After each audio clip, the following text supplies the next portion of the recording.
നമസ്കാരം. എല്ലാവർക്കും ദുഃഖം പകരുന്ന ഒരു ദിവസമായിരുന്നു ഇന്നലെ. വയനാട്ടിലെ ഉരുൾപൊട്ടലിനെ തുടർന്നുണ്ടായ അപകടത്തിൽ ജീവൻ നഷ്ടപ്പെട്ടവരുടെ മൃതദേഹ സംസ്കരണമാണ് ഇന്നലെ നടന്നത്. എല്ലാവരും കണ്ണീരോടെയാണ് ഇന്നലെ ആ ദുരന്തമുഖത്ത് എത്തിച്ചേർന്നതും അന്ത്യോപചാരം അർപ്പിച്ചതും. തങ്ങളുടെ പ്രിയപ്പെട്ടവരാണോ തിരിച്ചറിയപ്പെടാതെ പോയവരുടെ കൂട്ടത്തിലുള്ളത് എന്ന ആശങ്കയോടെ നിരവധി പേരും ആ സ്ഥലത്ത് എത്തിച്ചേർന്നിരുന്നു. ദുരന്തത്തിൽ മരണപ്പെട്ട 8 പേരുടെ തിരിച്ചറിഞ്ഞിട്ടില്ലാത്ത മൃതദേഹങ്ങളാണ് പുത്തുമലയിൽ സർവ്വമത പ്രാർത്ഥനയോടെ സംസ്കരിച്ചത്. ഹാരിസൺ മലയാളം പ്ലാന്റേഷനിൽ കണ്ടെത്തിയ 64 സെന്റ് സ്ഥലത്ത് ഇന്നലെ രാത്രി 10:20 സംസ്കാരം. ദുരന്തത്തിന്റെ പശ്ചാത്തലത്തിൽ സർക്കാർ പ്രത്യേകം തയ്യാറാക്കിയ മാർഗനിർദ്ദേശ പ്രകാരമാണ് സംസ്കാരം നടന്നത്. വിവിധ മതാചാര പ്രകാരമുള്ള പ്രാർത്ഥനകളും ചടങ്ങുകളും നടത്തിയ ശേഷമാണ് ഇവരെ സംസ്കരിച്ചത്.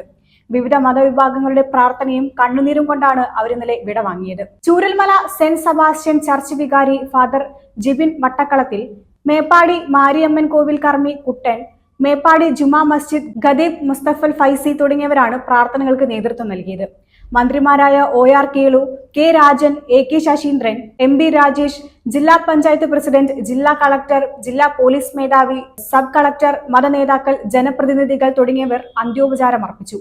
മന്ത്രിമാരും രാഷ്ട്രീയ നേതാക്കളും സേനാ പ്രതിനിധികളും സന്നദ്ധ സംഘടനാ പ്രതിനിധികളും അടക്കം നൂറുകണക്കിന് ആളുകൾ ചടങ്ങിന് സാക്ഷ്യം വഹിച്ചു. പുത്തുമലയിൽ മുൻപ് ഉരുൾപൊട്ടൽ ദുരന്തമുണ്ടായ സ്ഥലത്തിന് തൊട്ടടുത്താണ് കൂട്ടസംസ്കാരത്തിനുള്ള സൗകര്യമൊരുക്കിയത്.